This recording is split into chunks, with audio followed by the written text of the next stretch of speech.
Mission, is that you? It's me, Lena, remember? I was dating your brother back on Terrace. Lena? What are you doing here? Where's Griff? I'm just passing through. Griff and I broke up a few months after we left Terrace together. Probably for the best. Your brother can be charming, Mission, but he's bad news. Don't you start trashing my brother, you cantina rat. Take that back or I'll smack you so hard your head tails will pop off. Mission, what's wrong with you? Why are you acting this way? Yeah, I know how she feels. Griff can be pretty frustrating. I guess that's why Mission didn't want to come with us when we left Terrace. You liar! Griff told me that you didn't want his little sister tagging along. That's why he had to leave me behind. Is that what the Hut Spawn told you? I wanted you to come with us, Mission. I even offered to pay for your ticket. Why not? I paid for everything else while I was with that freeloader. But he told me you didn't want to leave Terrace. I said we shouldn't even go then. But he said we'd come back and get you after we struck it rich on Tatooine.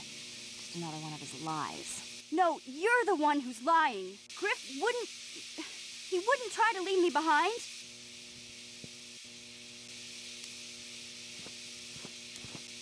Think about it. If Griff wasn't trying to ditch you, Mission, then why didn't he tell you where we were going? After we left Terrace, he told me looking after you was holding him back. Griff's always looking to blame other people for his own problems. That's why he abandoned you. He did the same thing to me, too. As soon as I ran out of money, he started blaming me for all of his problems. Like it's my fault his get-rich-quick schemes never work out. You damn well know it. He's nothing but a sleazy scam artist. If Mission knew it was good for her, she'd forget he ever existed. But Griff is my brother. I just can't pretend he doesn't exist. If he was here to defend himself, Lena wouldn't be saying all this bad stuff about him. Hey, if you want to talk to Griff, go ahead. Last I heard, he was going to make a fortune working the Zerka Corp mines on Tatooine. As far as I'm concerned, he's out of my life forever. Griff's better off without you anyway, you table-dancing, brother-stealing home wrecker. I guess that's my cue to leave then. I didn't mean to upset you, Mission. But one day you'll see I'm right about your brother. I only hope it's not too late by then.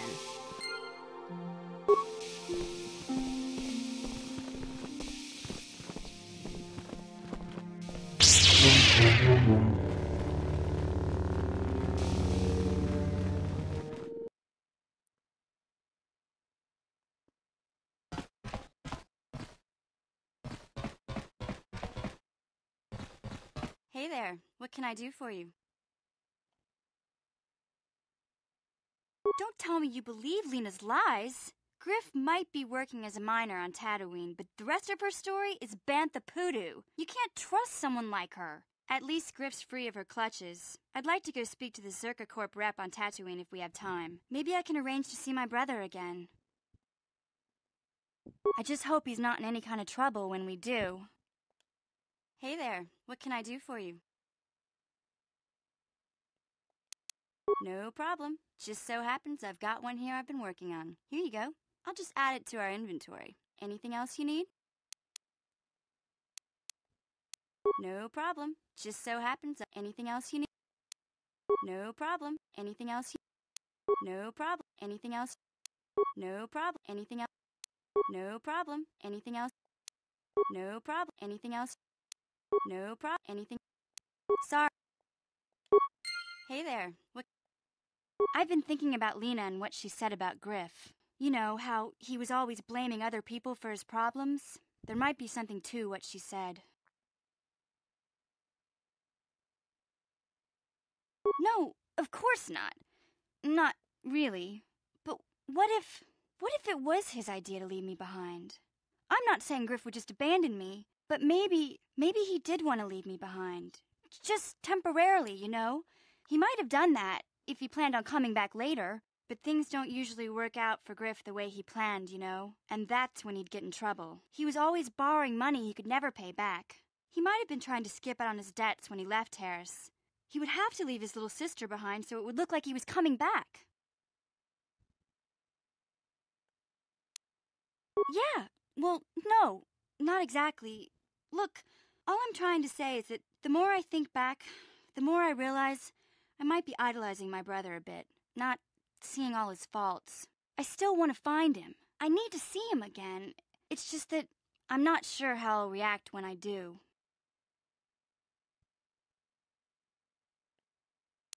Maybe. We'll see. I don't want to judge him yet. Maybe Lena was lying. Or maybe she wasn't. All I know is I'd like to speak to Griff myself. If we have time, I'd like to go talk to the Zerka Corp rep on Tatooine and see what he has to say about where my brother is now. Hey there, what can I do for you? All I know is I'd like to speak to Griff myself. If we have time, I'd like to go talk to the...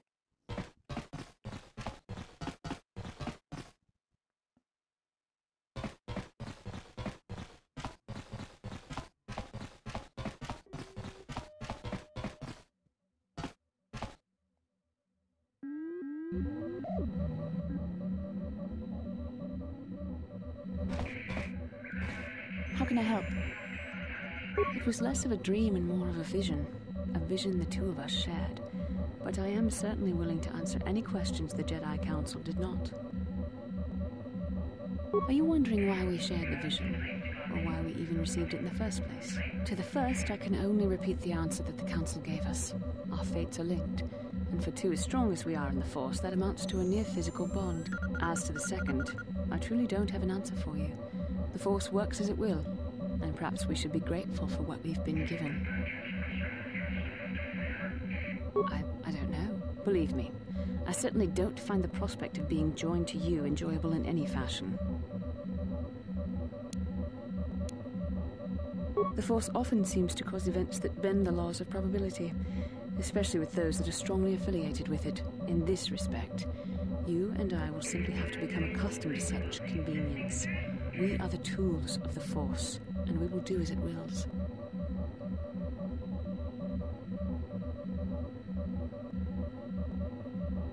The Force does not compel obedience. You have a destiny, but the choices you make along it are ultimately your own. What would you like to know?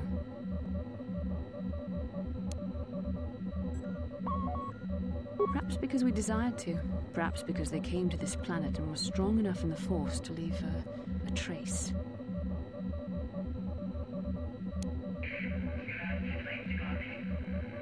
And what else should we dream about except that which is most important to our fate? We dreamed about Revan and Malak either because we were meant to or because we needed to. There is no other way to look at it.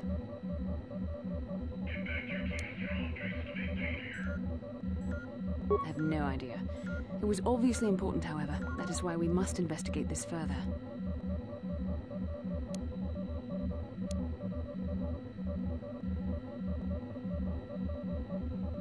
And are you so certain that it is not you in my dreams? I see. That is most likely vanity speaking, for I am not certain myself. Regardless, our fates are linked. The vision was no doubt meant for us both.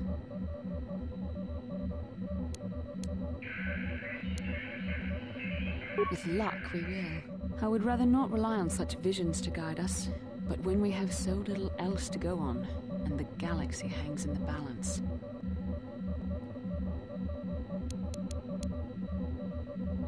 As you wish. We really should return our thoughts to business anyway. How can I help? No, not bothering me. Not exactly. I've been thinking about what the Jedi Council said about the two of us. There is a bond between us, I do not dispute that. I can feel it, as I'm sure you can. The nature of that bond and its effect on our mission remain in question.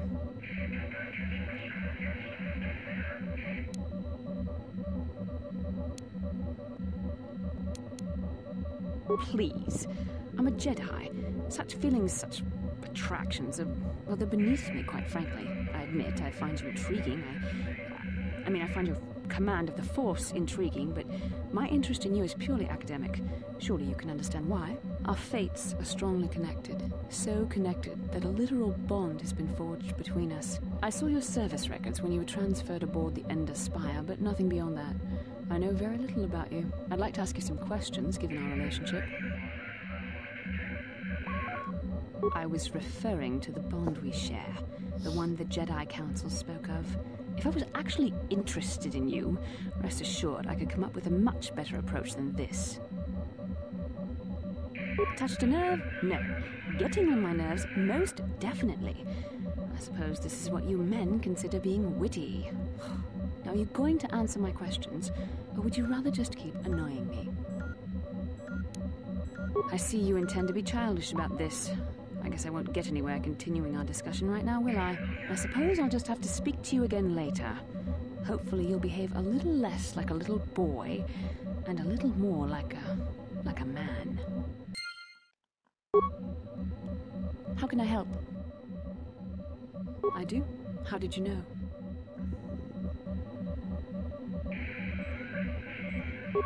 A Kinrath pup.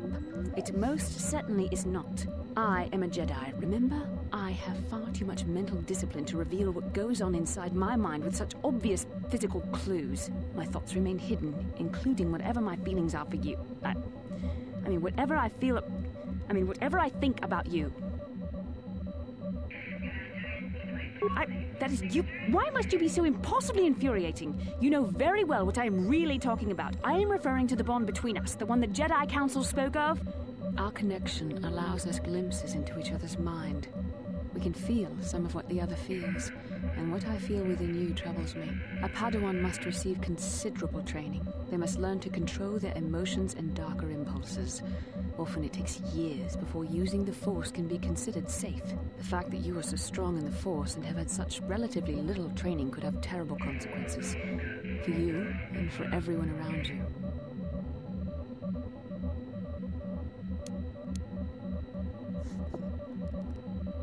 This is not a joke. The choices you make could affect both our destinies. Not to mention the fate of the Republic and the entire galaxy. There is much at stake. Already you exhibit the kind of willfulness, erratic behavior, and lack of compassion that will lead you to corruption. We must all resist the influence of the dark side. It's everything we are fighting against. This is doubly important for you, with your natural affinity for the Force.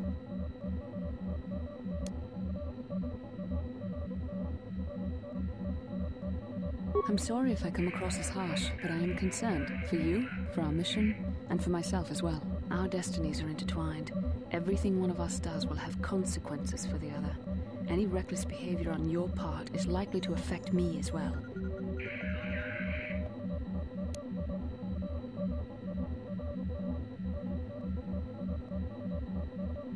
Yes, that is true. I will do my best to guide you, but I am no master. Not yet. And there are times when I find the sheer strength of your power almost overwhelming. Your power could be a gift or a curse. When you need guidance or advice or support, I will do my best to help you stay on the path of the light.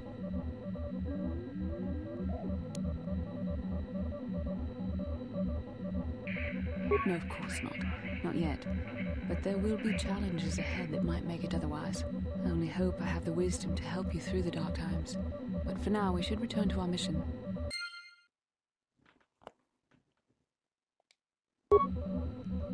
How can I help?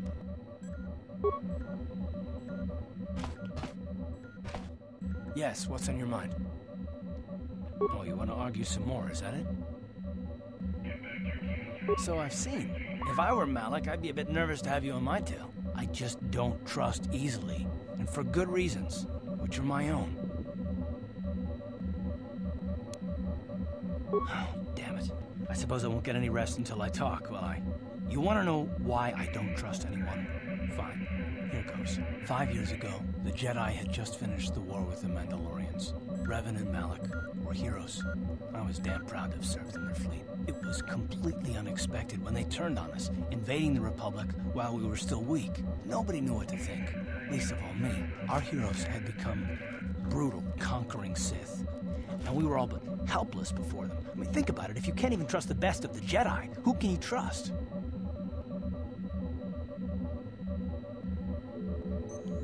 It's not that, that's not what I mean. There were others, good, solid, trusted men who joined them. Malik and Revan and the Sith deserve to die for what they've done, but the ones who fled the Republic and joined them are even worse. The dark side has nothing to do with why they joined with the Sith. They deserve no mercy. I know, and I should apologize to you. I've become so accustomed to expecting the worst in others, and you've done nothing to deserve that. It's just... no, never mind. Let's just continue with what we were doing. I'd rather not talk about it. Yes, what's on your mind? You got it.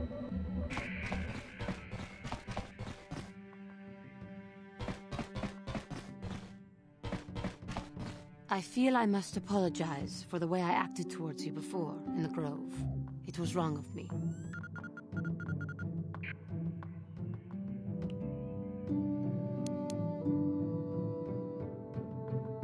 I realize you have justification, but that anger only leads to the dark side. Please do not fall into the same trap that caught me.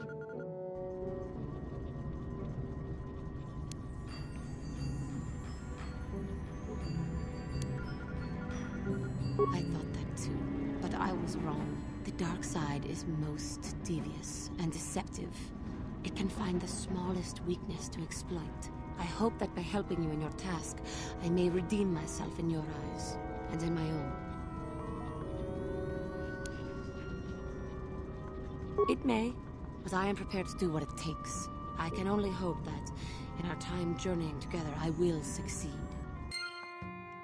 How may I be of assistance to you, Padawan? What is it you would like to speak to me about? How I came to be a Jedi? I am sure you would not find it very interesting. Are you sure you would like to hear?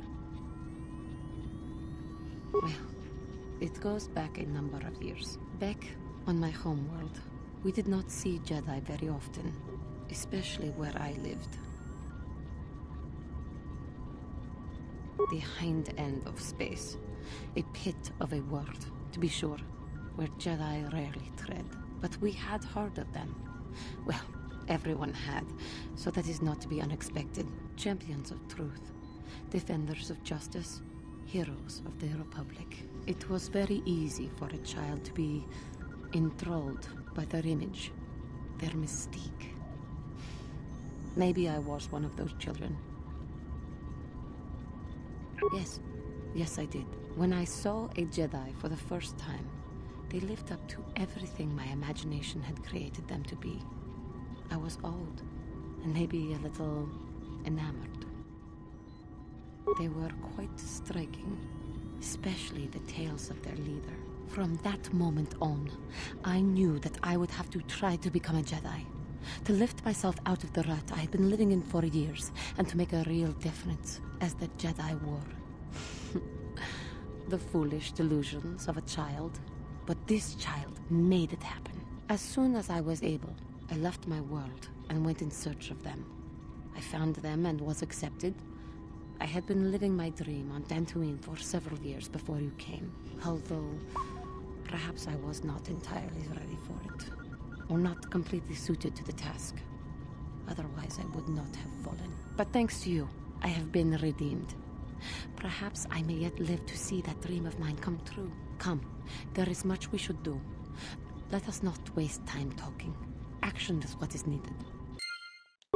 How may I be of assistance to you, Padawan? What is it you would like to speak to me about? I thank you for your concern, but I am still a bit shaken.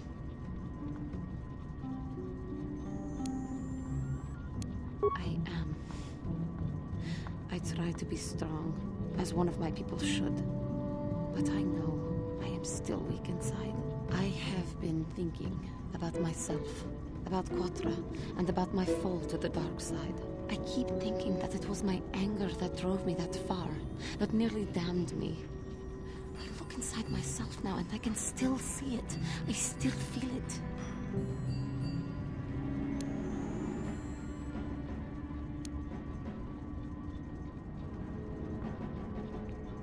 Would you rather I fell again and attacked? Slaughtered you in your sleep like an animal? I see in your pride you do not think that's possible. Very well, then. Keep your own counsel. How may I be of assistance to you, Padawan? What is it you... Of course. If there is anything else, I am here to help.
Yeah, what do you want? I was one of the best youth warriors in the clan Ordo in my time. No one before me had mastered the power of our basilisk war droids as quickly as I had. Except Mandalore himself, of course. In those days, we were sweeping across the Outer Rim, destroying all who fought us. Young Mandalores would prove themselves in real combat with unknown opponents above 1,000 worlds. Each brought back stories of his achievements. I remember it well, orbiting high above a placid world, its defenses just stirring. As was tradition, I would go ahead of the first wave to find enemies in the thickest fighting. I remember sitting there in my armor, linked directly with a basilisk thrumming beneath me, my heart racing with fear of the coming battle. Every new warrior has to fear to understand how to beat it. You must know that. The doors opened in front of me, and the air was sucked out of the drop bay, scattering crystals of frozen vapor across my path. I can't describe what it feels like to look directly down at a world, falling continuously as you circle it, with barely 15 centimeters of armor plate protecting you. When the magnetic locks disengaged on my droid, I plunged out of the drop bay towards the battle that waited below. The exhilaration, the euphoria I felt as I streaked into the atmosphere, dodging self-guided projectiles and beam weapons, was unmatched. An 80-kilometer plunge through the atmosphere, dodging and weaving, the outside of my armor glowing like the sun with the heat of re-entry. And with barely 30 meters to spare, I twisted and skimmed the surface, firing at the giant beam generators that were in my path. The explosion from that sent shock waves that leveled the entire complex around it. It was the moment of my life. I'll never forget those times.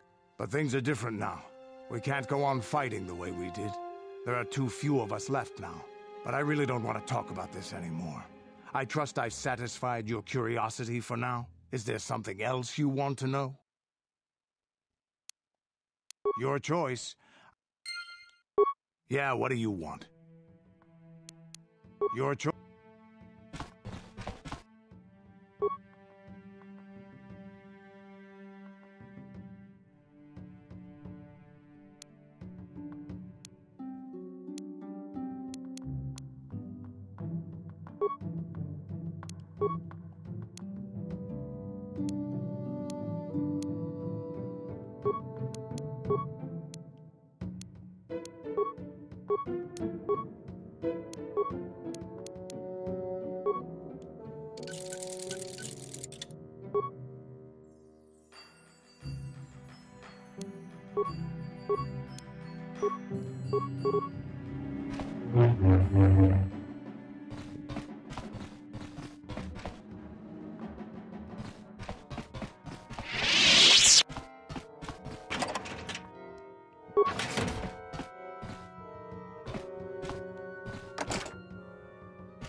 Lord Malak, the Star Forge is operating at 200% capacity, far beyond our expectations. I am more interested in the young Jedi Bastila and her battle meditation.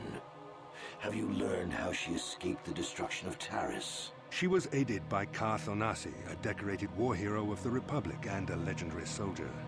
During the Mandalore Wars, he was honored many times for his bravery. You know this man? Yes, Lord Malak. He served under me when I still followed the Republic. You could say I was his mentor. Interesting. How did you acquire this information, Admiral? An eyewitness, Lord Malak. Calo Nord, a bounty hunter, was there when Bastila and Karth escaped the planet. Apparently they left him for dead. A Jedi and a war hero. It's a wonder you survived the encounter. I am hard to kill, Lord Malak. Calo has agreed to help us capture the young Bastila for a very hefty fee, of course. But I assure you he is well worth the price. His reputation as a bounty hunter is well earned. Her companions are nothing to me, Calo. But I desire the young Jedi taken alive, if at all possible. Lord Malak, forgive me. There is something else. May we have a private audience away from the ears of the common soldiers? I trust you are not wasting my time, Admiral Kareth. I promise you will be very interested in what Calo has to tell you about Bastila's other companions, Lord Malak.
The Force has given us a vision, like the one we shared on Dantooine. Did you see it?